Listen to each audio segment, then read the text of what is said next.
Bienvenue dans cette nouvelle édition du QG News. Voici les titres de l'actualité.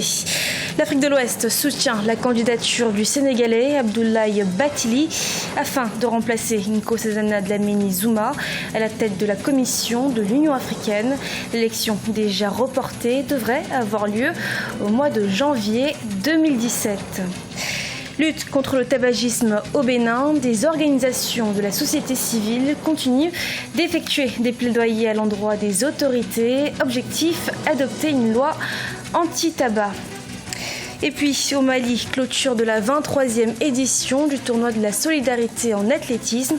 Plusieurs fois annoncé, plusieurs fois reporté, la rencontre des athlètes maliens, burkinabés et togolais s'est finalement tenue du 26 au 28 août 2016.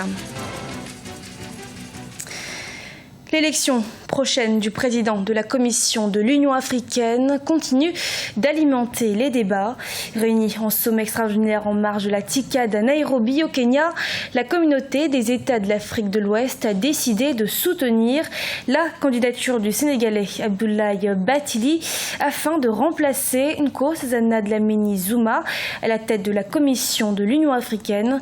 Le scrutin aura lieu en janvier 2017 lors du prochain sommet à Addis Abeba en Éthiopie. Ibrahima Djoumaba. La communauté des États de l'Afrique de l'Ouest, réunie en sommet extraordinaire dimanche 28 août en marge de la conférence de Tokyo pour le développement en Afrique, a décidé de soutenir la candidature du professeur Abdoulaye Bathily à la présidence de l'Union africaine. Ainsi, l'institution sous-régionale soutient le Sénégal pour briguer le poste. La CEDEAO a eu tout le temps de se pencher sur cette candidature. Il est inutile de rappeler qu'il y a eu d'autres candidatures, avec le Botswana, etc., qui n'ont pas véritablement pu passer, sachant qu'il fallait un homme petit de certaines qualités, un homme politique, un homme qui aura passé une bonne partie de sa vie au niveau du continent africain. Il était important que la CEDEAO puisse se retrouver sur une seule candidature. Abdoulaye Bathily a un parcours riche. L'ancien ministre d'État chargé des affaires africaines du Sénégal a été plusieurs fois envoyé spécial de l'Union africaine. Il a notamment dirigé les missions d'observation des élections au Nigeria et en Algérie en 2004 et 2005. En 2013, il a été numéro 2 de la mission intégrée des Nations Unies pour la stabilisation au Mali. Aujourd'hui, il officie en tant que représentant spécial du secrétaire général des Nations Unies pour l'Afrique centrale. Les enjeux politiques sont nombreux et variés. Le professeur Abdoulaye Bathily dirait qu'il a le profil de l'emploi. Mais je pense que Abdoulaye Bathily, en fait, son accession éventuelle à l'Union africaine pourrait peut-être permettre de mieux d'évoluer de manière un peu plus progressive. L'élection du président de la Commission de l'Union africaine aura lieu en janvier 2017 lors du prochain sommet à Addis Abeba, en Éthiopie. Initialement prévu au sommet de l'UIA en juillet 2016 à Kigali au Rwanda, aucun des 3 candidats en lice n'avait obtenu les 2/3 des votes nécessaires lors des 3 tours du scrutin. Le président béninois Patrice Talon a entamé ce lundi une visite officielle de 3 jours au Rwanda. Cette première visite du président béninois à son homologue rwandais, Paul Kagame, a pour objectif de renforcer les relations d'amitié et de coopération entre les deux pays. En Libye, 1 millier de soldats des forces du gouvernement d'union nationale sont entrés dans les 2 derniers quartiers de la ville de Sirte, encore contrôlés par les terroristes de Daesh. L'objectif étant de les chasser définitivement de cette ville considérée comme le bastion de l'État islamique en Libye. Le point dans ce sujet de la rédaction. Sirte a 2 quartiers de la libération finale.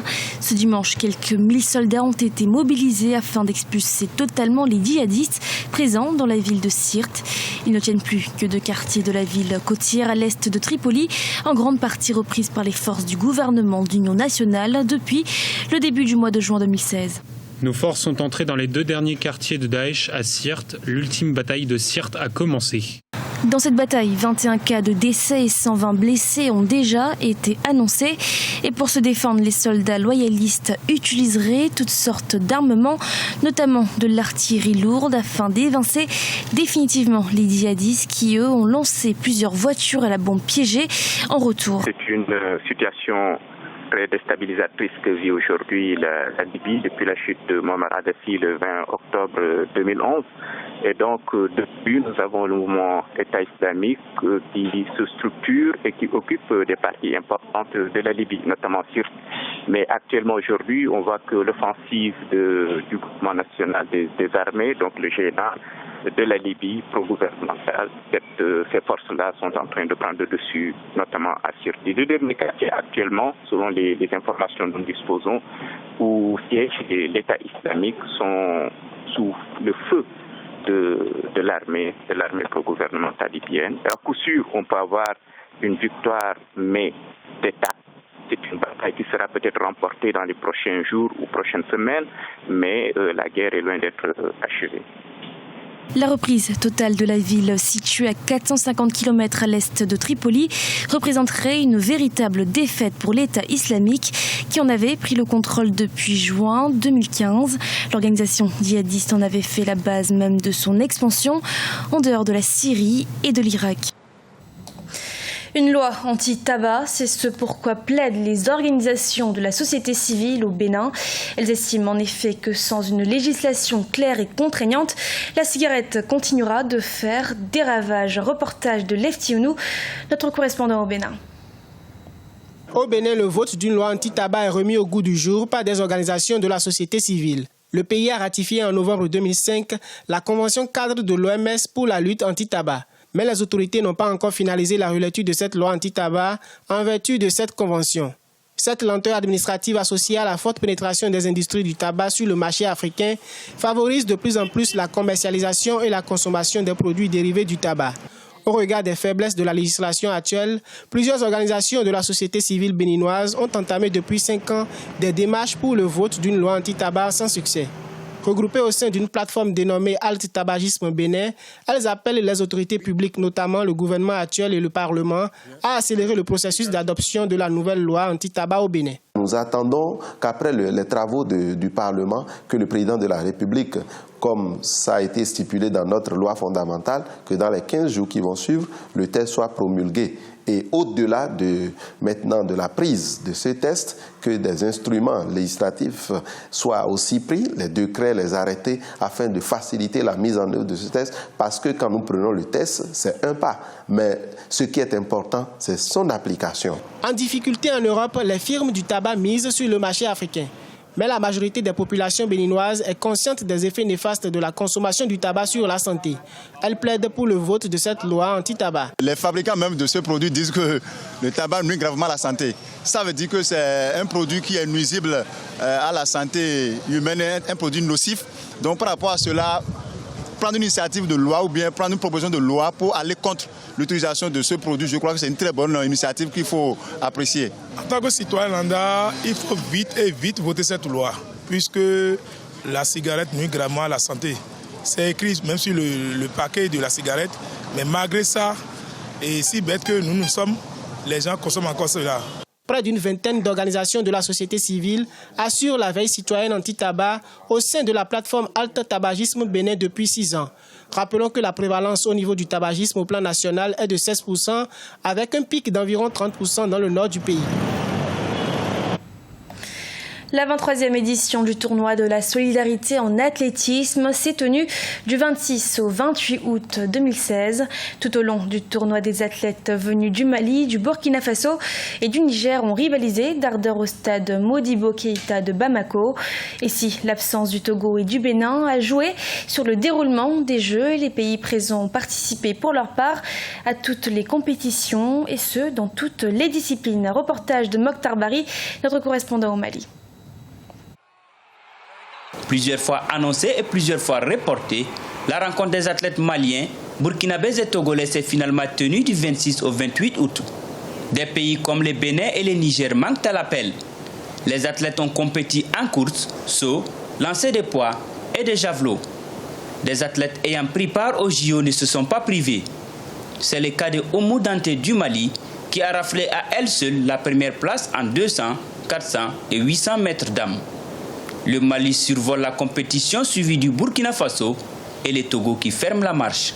Cette compétition, depuis que j'étais petite, je participe et c'est une compétition qui nous permet de préparer les compétitions africaines. Cette année, c'est venu un peu en retard parce que ça a un petit problème, mais le Mali, malgré tout, a pu organiser cette compétition pour que ça puisse continuer à préparer nous les athlètes ouest-africains. Je suis très contente et fière de ma fédération. J'aurais aimé améliorer ma performance parce que je suis venu à cette compétition pour pouvoir améliorer ma performance. C'est vrai que ce n'est pas fait, mais la victoire est en premier. Comme je l'ai remporté, je suis très heureux de rentrer au pays avec une victoire. Cette 23e édition a été marquée par des gradés vides et un manque de représentativité de haut niveau pour un tournoi d'envergure internationale. Cependant, les organisateurs ne désespèrent pas et se félicitent d'avoir tenu le pari d'organiser le tournoi. Pour eux, ce tournoi a toujours été une école pour les athlètes des pays participants. En effet, tous les athlètes qualifiés pour des JO ont au moins une fois participé à ce tournoi avant leur qualification.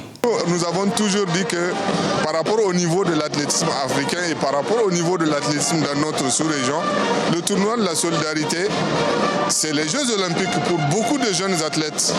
C'est les Jeux Olympiques pour eux. Donc l'appel que je vais lancer, c'est vraiment à tous les responsables de l'athlétisme au niveau régional et les autorités d'accompagner cette initiative, de nous accompagner parce que c'est de là que sortent les grands champions qui représentent l'athlétisme africain sur la scène mondiale.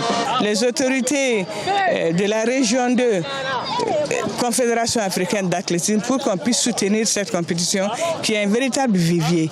Vous savez, toutes les médailles africains de ces différents pays-là sont issus de ce tournoi-là. Dire que si jamais ça disparaissait,